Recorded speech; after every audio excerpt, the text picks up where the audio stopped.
Judge, can we do one other thing on the record for the jury? Yes.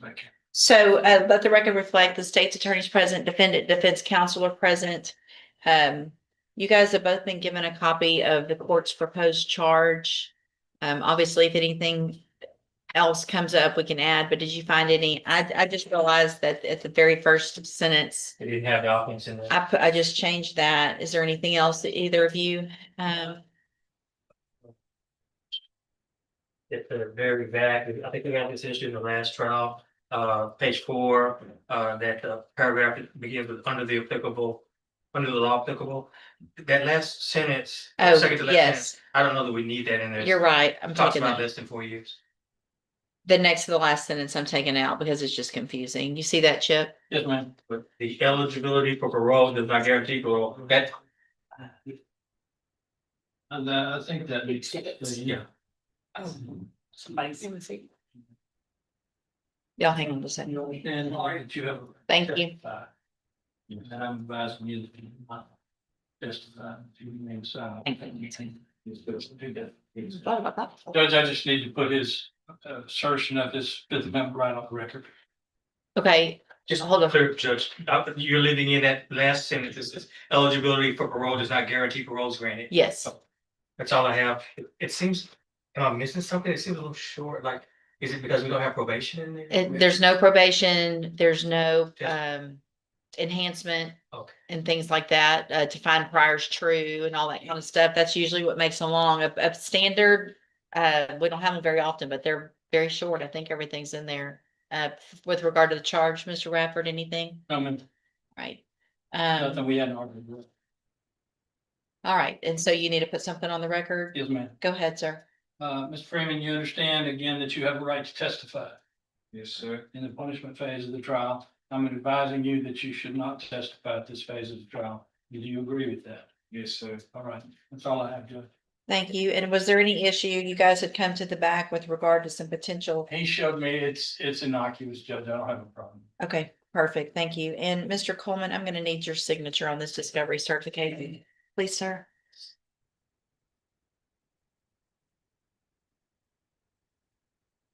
All right, then. Anything else before, thank you, sir. Anything else before we bring the jury in? No, ma'am.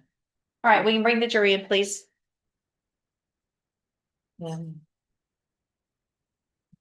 I need the witness in.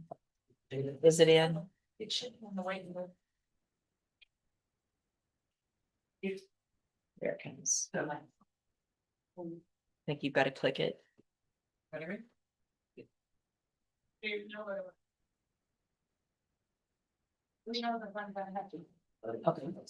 Good.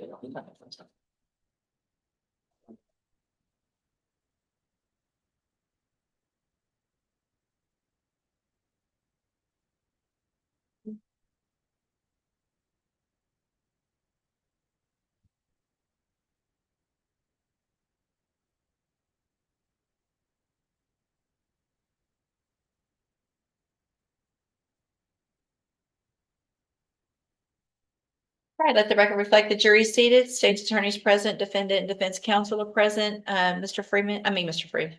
Coleman, are you ready to proceed? it's ready, Judge. All right, do you wish to make an opening statement? State would waive, right to open, we waive our right for an opening statement. Okay, you can call your first witness. Out of state calls Captain Michael Ponder. Good afternoon, sir. Please raise your right hand. Do you swear or affirm the testimony you're going to give in this trial will be the truth, the whole truth, and nothing but the truth? Just run. Thank you, sir. You can have a seat.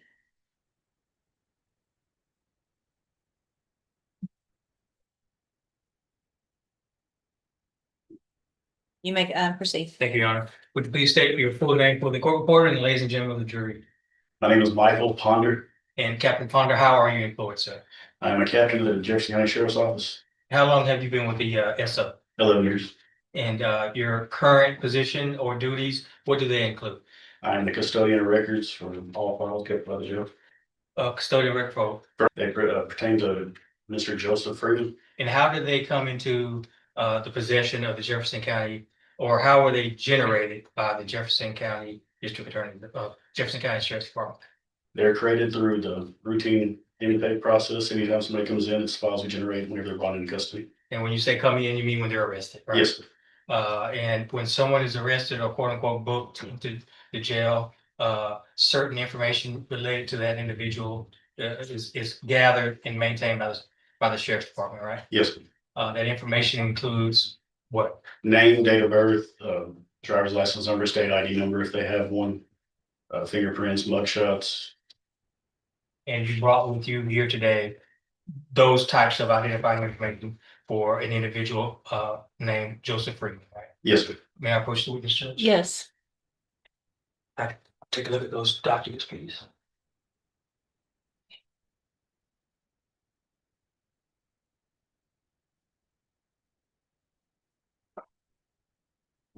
I am going to hand you what I've pre-marked as State's Exhibit number 85. Are those are 8 pages of documents. Are those true and accurate copies of the documents other than the redactions that we made for trial today? Are they true and correct copies of the documents maintained by the sheriff department as it relates to an individual by the name of Joseph Charles Freeman? Yes, sir. And you, as a custodian of record, by virtue of your employment, have access to those records, obviously, because you brought them with you, right? Yes, sir. And those records were created and maintained in the ordinary course of business for the sheriff's department, correct? Yes, sir. Your Honor, at this time, State Officer states 85, and they've been previously tendered to defense counsel. They're not tendered to him again. I don't have an objection, Judge. States 85 is admitted. Captain Ponder, let's just kind of run through States 85 there real quick. I guess what I'll do is I'll use the copy and you can keep that marked copy. That first page there, what are we looking at? That is a fingerprint card from whenever Mr. Freeman was fingerprinted upon intake. Okay, and the name that appears there in full, what's the name? It's Joseph Charles Freeman Jr. Okay, there is something there that's referred to as a state identification number, correct? Yes, sir. And in short, the people in the law enforcement community they also refer to it as a SID number. Yes, sir. And for the record, that SID number is what? It is 1950332. And is your understanding of the SID number or state identification number, do you understand it to be unique to each individual? Yes, sir. Okay. Not unlike a driver's license number or social security number. Right? Yes, sir. Is there a date of birth there that's reflected as well? Yes. What is that? It is May 3rd, 2003. Then we've got other information contained in these 8 pages, but is it fair to say essentially it is other identifiers or identification related to an individual by the name of Joseph Charles Freeman? Yes, sir. And I want to direct your attention to maybe the second to last page there, this page. Yes, sir. What is that? That is a photo of Mr. Freeman. Photo taking at the time of at least one booking or arrest? Yes, sir. Could you hold it up and show it to the jury? Do you see an individual in the courtroom here today that resembles that individual in that booking photo that you have just displayed to the jury? Yes, sir. Could you please point to him and identify him by an article of clothing that he's wearing? It's a gentleman in the black jacket. On my right here, Yes, sir. Your Honor, I asked that the record reflect the witnesses identified the defendant. The record will so reflect. I think those are all the questions I have for you, Captain Ponder. Thanks for being here today. Appreciate it. No questions? Thank you, Mr. Bradford. Any objection to Captain Ponder being excused? Right. Thank you, Captain. You're excused. You may call your next witness. State calls Steve Hinton.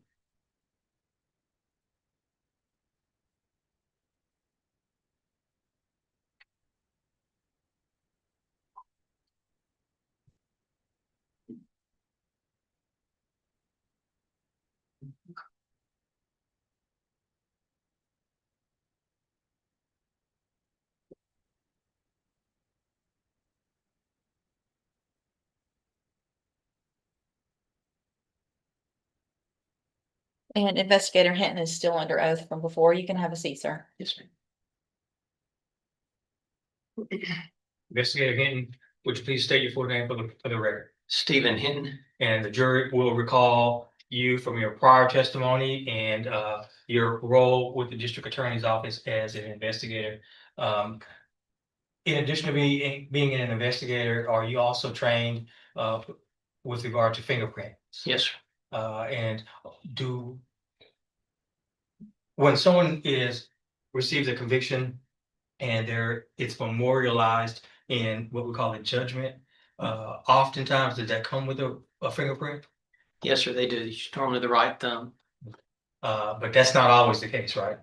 Yeah, it's not always the case, depending on the rural areas where it may come from and then the quality of the print itself. That was my next question. Even if sometimes those judgments have a print on them, they're not always, the quality is not the best, right? That's correct. And why would, Can you pull that microphone down and speak a little bit? Thank you. Thank Go you, ahead.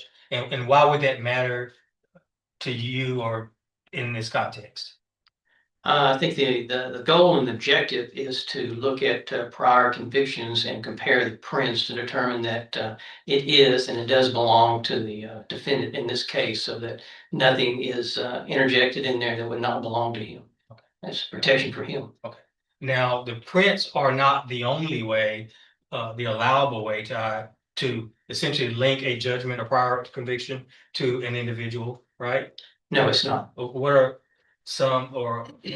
are other ways that an individual can be linked to a previous conviction? You can use an individual's name. You can use a state identification number issued by the Department of Public Safety. You can use a date of birth to still continue to cross-reference and verify that it is one and the same. Very good. Let's go back to the fingerprint. The jurors, I'm sure, have a notion based on their life experience and what they may have seen on TV about what a fingerprint consists of. But in your training and experience, what is a fingerprint? It's scientifically speaking, it's friction-ridged skin. It appears on your fingertips, on the palms of your hands, and it's also on the sole of your feet. And is it unique? Are those prints unique to each individual? They are. They're very unique and distinct per individual. No one's ever been found to have the same print. And are you able to take an inked print and compare it to a print that's on a judgment? I am, yes. In fact, did you take an inked print of this defendant in this case? I did. What is an inked print for the benefit of the jury? It's where you apply an ink type substance on the friction-rich skin itself, and then you would roll it or you would stamp it on the paper so you could compare it to whatever the, in this case, previous convictions or judgments. You can compare it to the prints that are on those documents. Did you bring that inked print with you today? I did, yes, sir. May I approach the witness, Judge? Yes, sir. I got ahead of myself. Yeah. Marks. Something out of order here.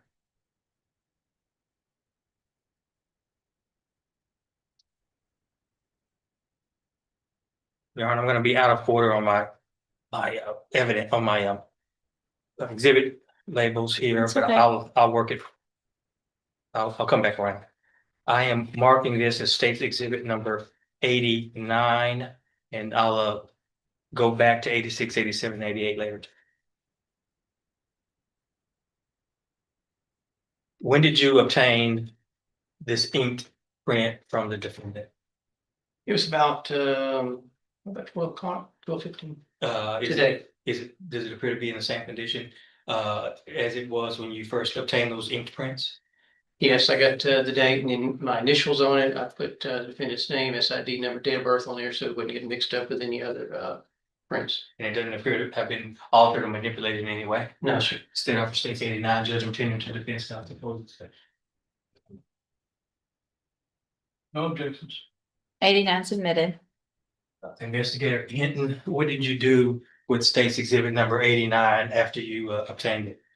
I compared them to the 10 finger packet from the county jail and verified that they are one and the same. And then I started looking at the documents itself, prior judgments to compare the prints. the 10-finger packet that you're referring to, would that be the documents that were brought over by Captain Ponder that now that are now in evidence marked as State's Exhibit number 85? It appears to be from this distance, yes. I'm having very closer. May I approach those? Yes, sir.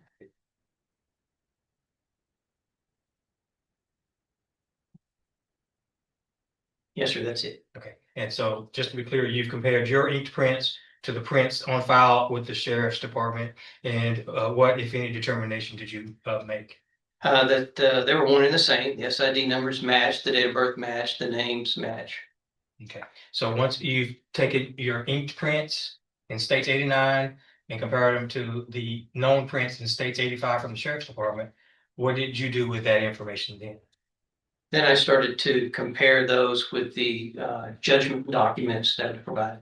And did you obtain or come into possession of certain prior judgments that you believe belong to this defendant? Yes, sir. And you compared those prints to those documents? That's correct. I'll show you what I've marked as State's Exhibits number 86, 87, and 88. And I'll ask you if those are the judgments that you're talking about.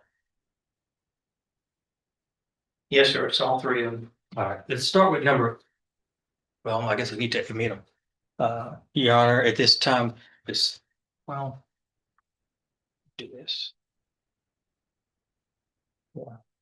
Well, I'll admit states or offer states 87, 88, 86, excuse me, 87 and 88 as certified documents, Judge, and I'm tendering the defense counsel for his inspection. Those are the firm. Yes. Objection. 86, 87, and 88 are admitted. Let's start with 88, please, investigator Hinton. Well, you got a copy of it there, right? I do. I don't know which exhibit they are, but 88 I is can mark them. this clause number. greater than 8.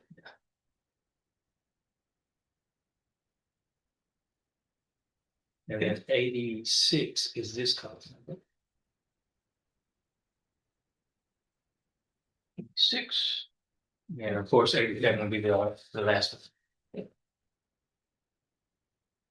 If we could, I can direct your attention to states 88. What type of offense are we looking at there?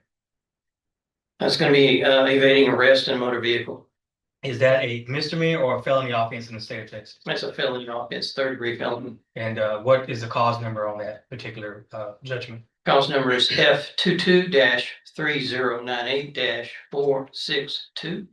And what county is that out of? That's going to be in the 462nd District Court of Denton County, Texas. Okay. And what was the disposition in that particular case? Guilty.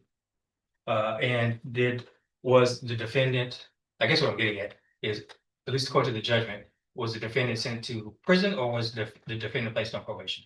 He was placed on 3 years deferred probation and $500 fine. And I think I got a little bit ahead of myself. I did not exactly ask you whether or not you were able to use the fingerprint from that judgment to link it to this defendant. Right, use that one again to make sure that's the print.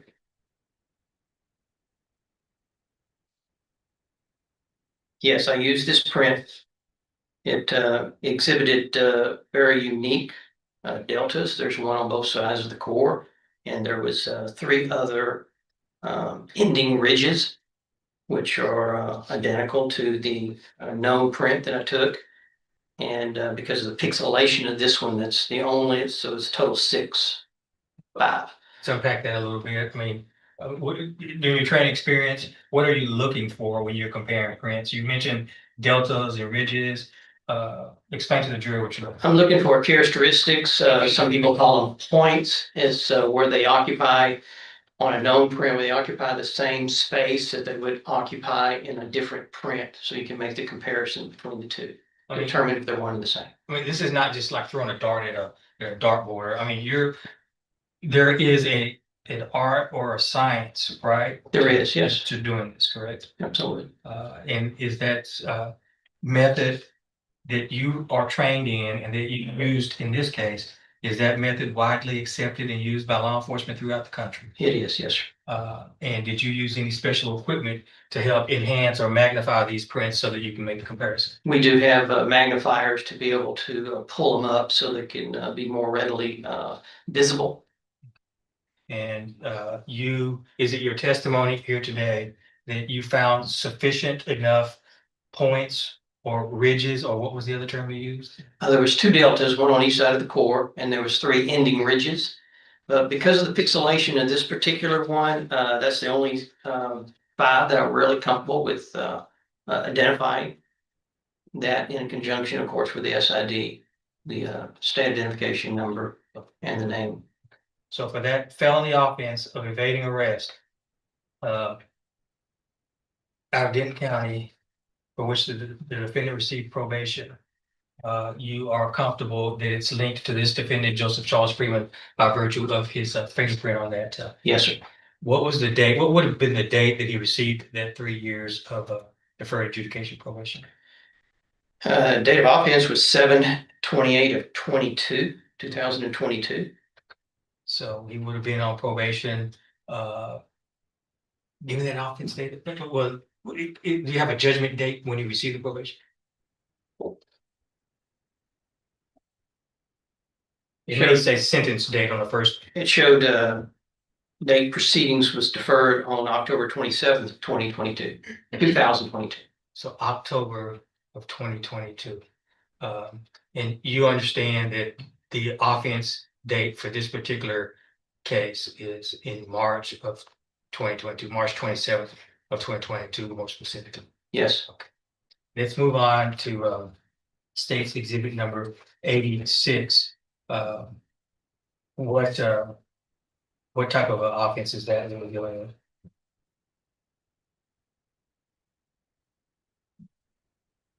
This is going to be a judgment of conviction by the court for aggravated robbery. In your law enforcement training experience, typically, what is an aggravated robbery? Aggravated usually means that there was a device used that is capable of committing serious bodily injury or death.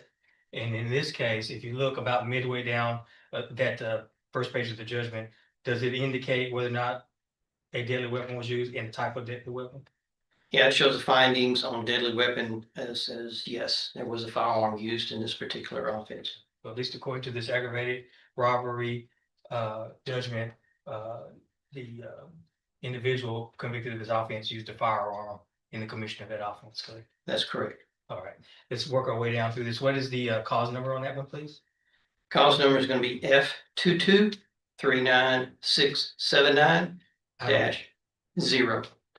Out of what county, please? That's going to be in Jefferson County and 252nd District Court. Now, this particular judgment does not have a usable fingerprint on it, right? No, it does not. So how were you able to link this, if you were able to link it to this defendant, how were you able to do so? With the name and the SID number, state identification number.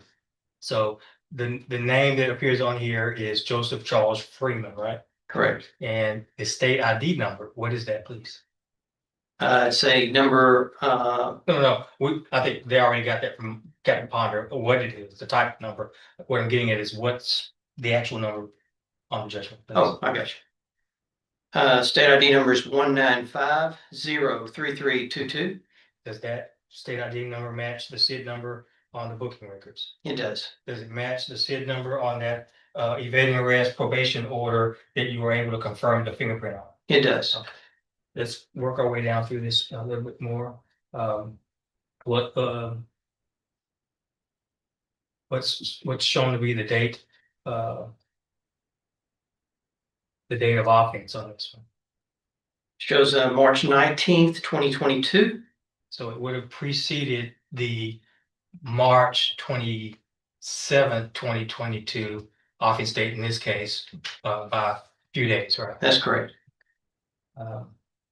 What was the sentence in that particular reflected in that judgment? The sentence was for 60 years in the institutional division of the Texas Department of Criminal Justice. 60 years in prison. 60, yes, sir. Let's move on to State's Exhibit number 87, please. State's exhibit number 87.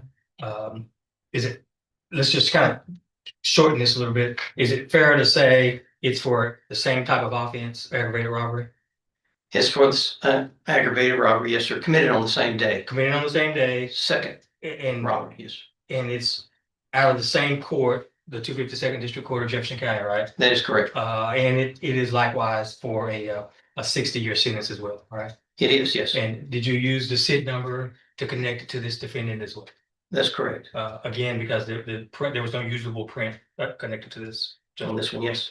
Now, based on your training and your law enforcement experience, if there is two separate judgments with two separate cause numbers from the same day with the same concurrent prison sentence, what does that tell you?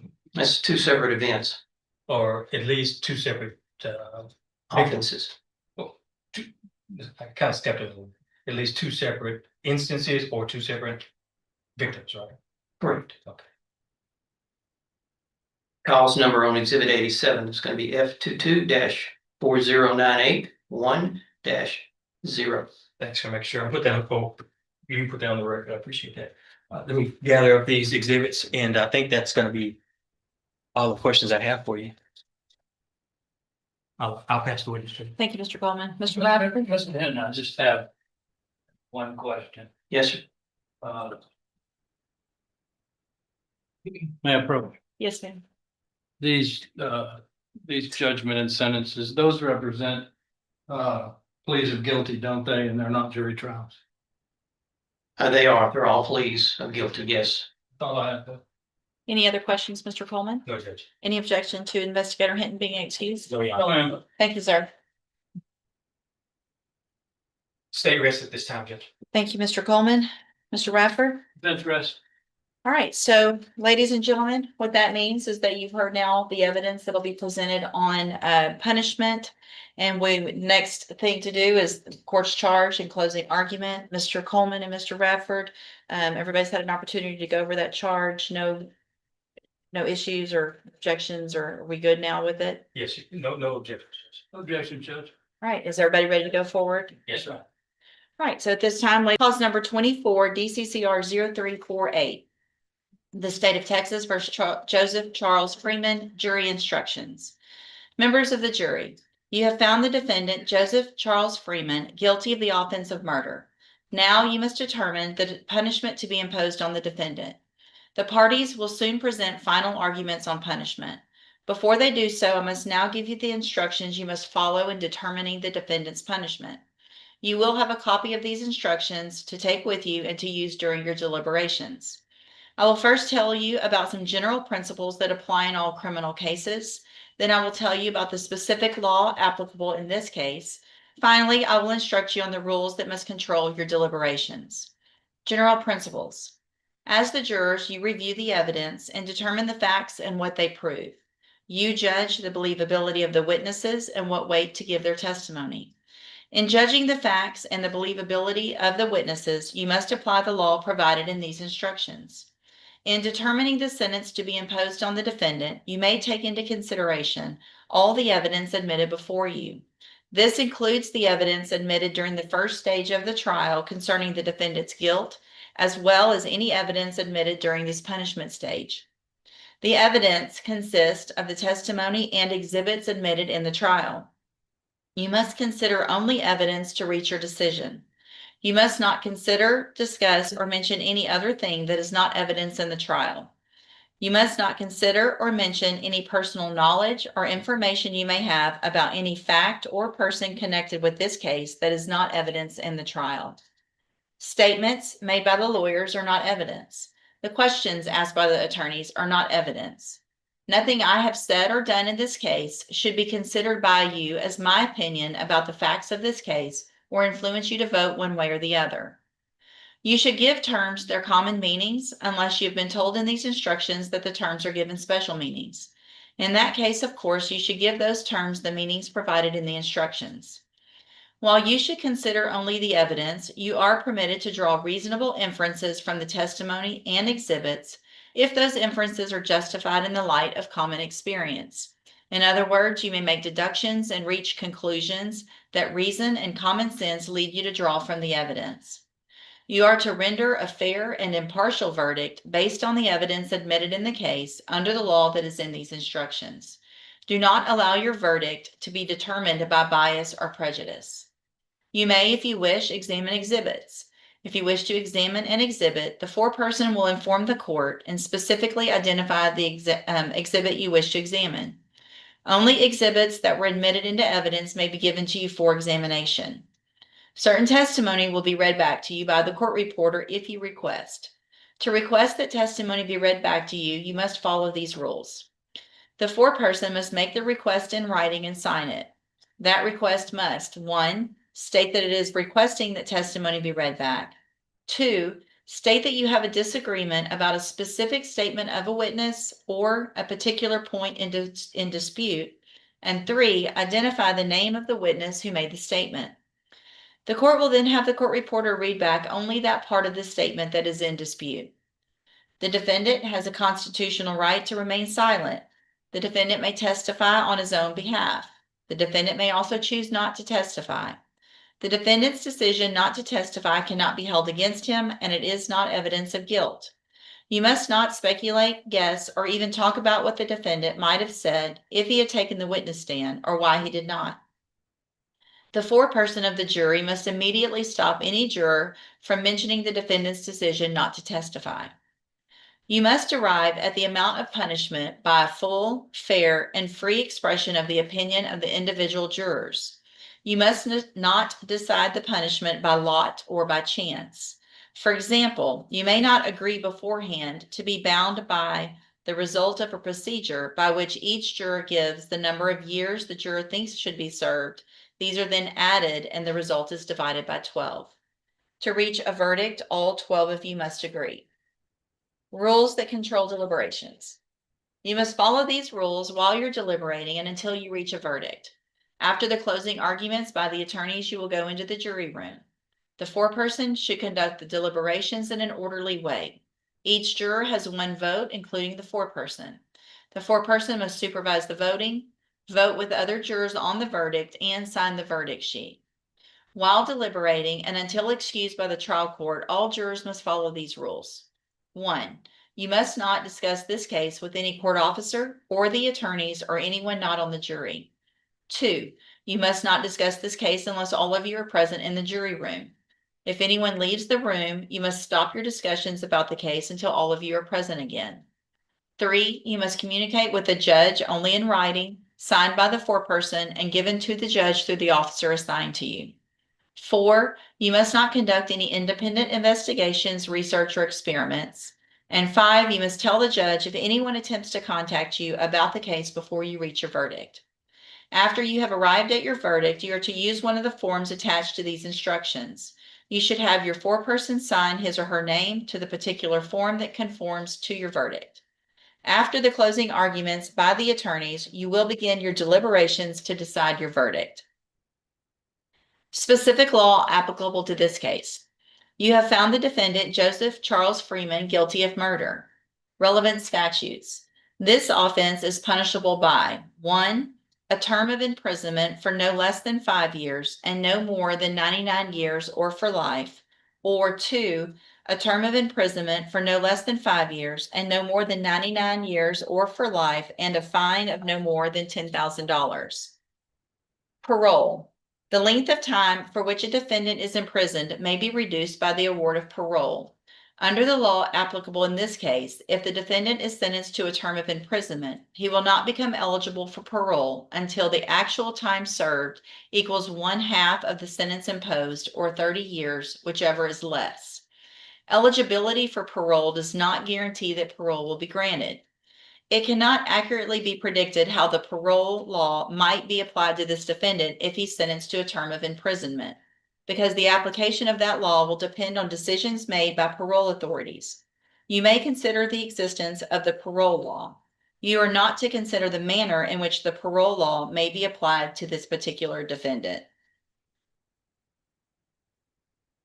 I think it is missing something that you mentioned now that I'm looking at it. Y'all give me just a second. Let me look at something. Sorry. every time. The application paragraph. Right, should it have an application or does it enough to have the relevant statutes? Act like I haven't done this 14 times this year. We're not looking at what previous one to compare it. Hold on, I'm gonna get there.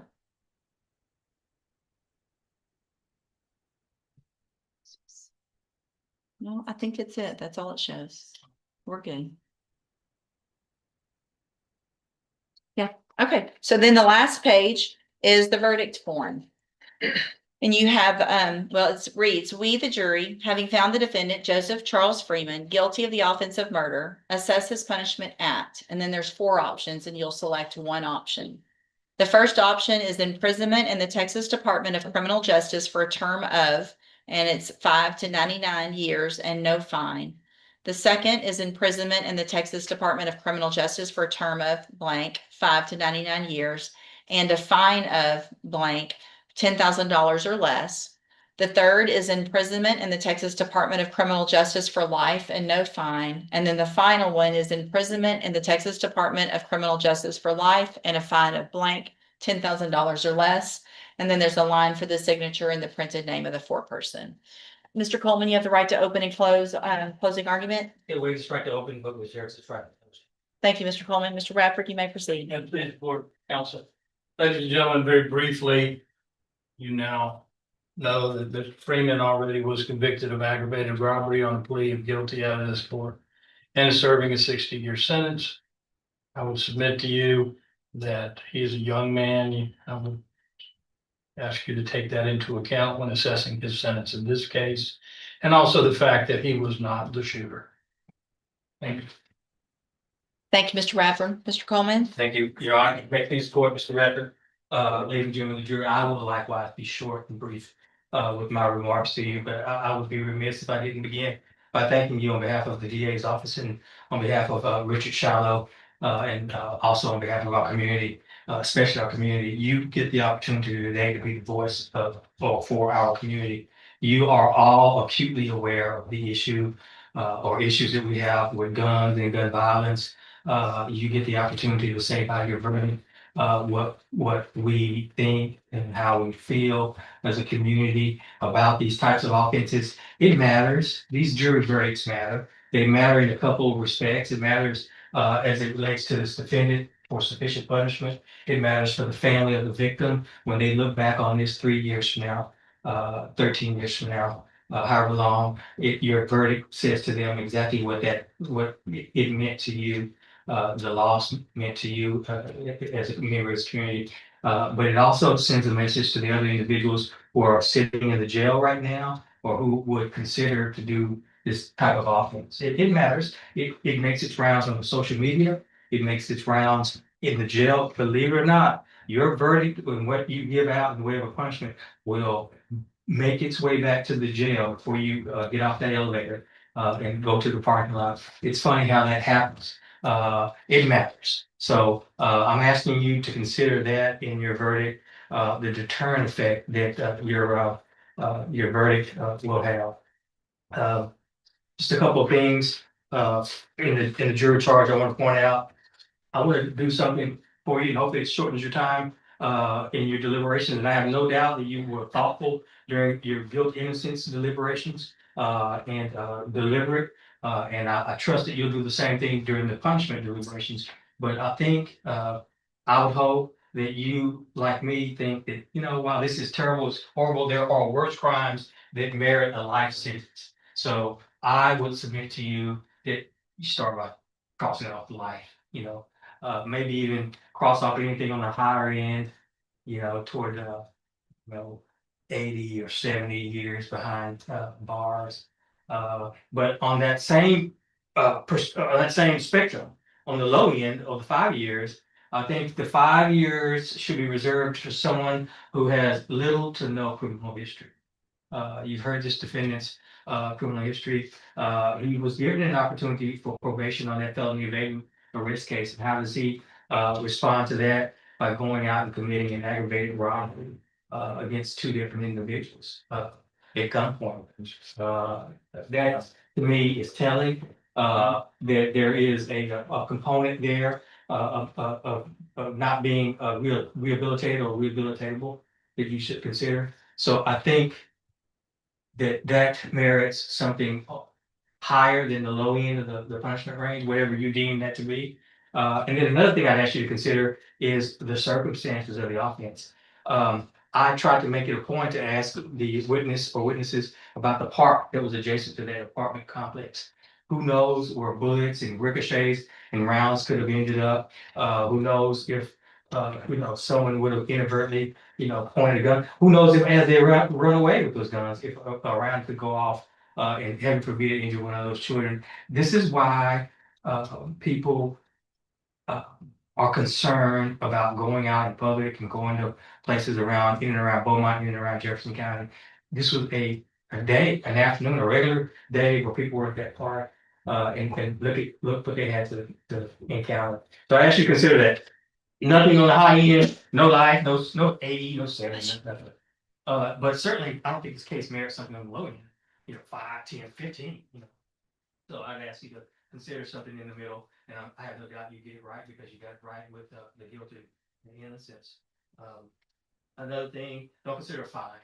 People get back there, if the fine is even ever paid, it will not go to the family of the victim or anything. Who knows what the state does with it. So what I don't want you to do is get back there and waste time deliberating and trying to come up with a number on the fine.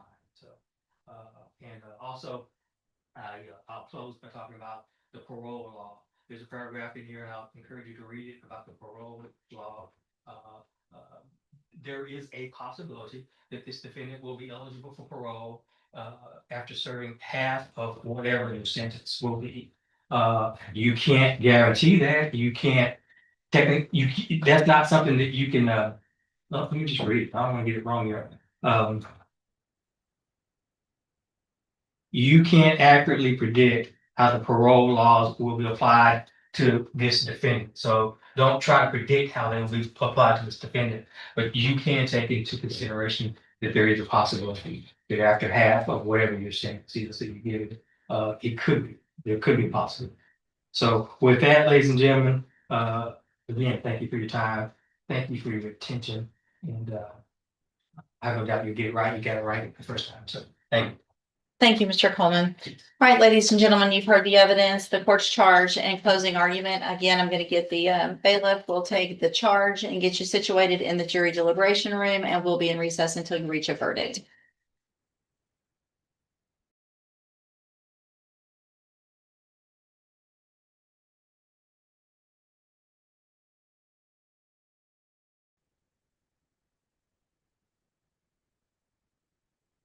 Let the record reflect the jury seated, state's attorneys present, defendant, defense counsel are present. At this time, I'd ask the foreperson, has the jury reached a verdict? Yes. And is it the unanimous decision of all of the members of the jury? Yes. Thank you, sir. You can hand it to the bailiff.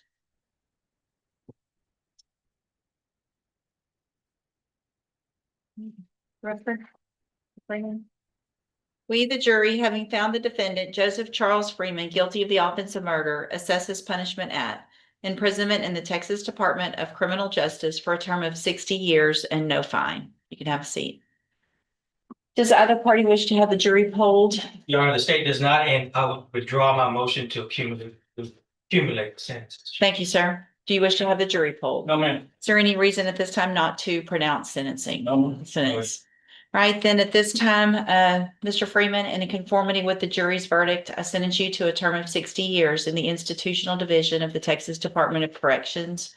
You do receive credit on that sentence for any time that you've been in custody that the law gives you the right to receive. You've been handed 2 documents. The first is the trial court certification of your right to appeal. Mr. Radford will go over with that and explain what your rights to appeal are.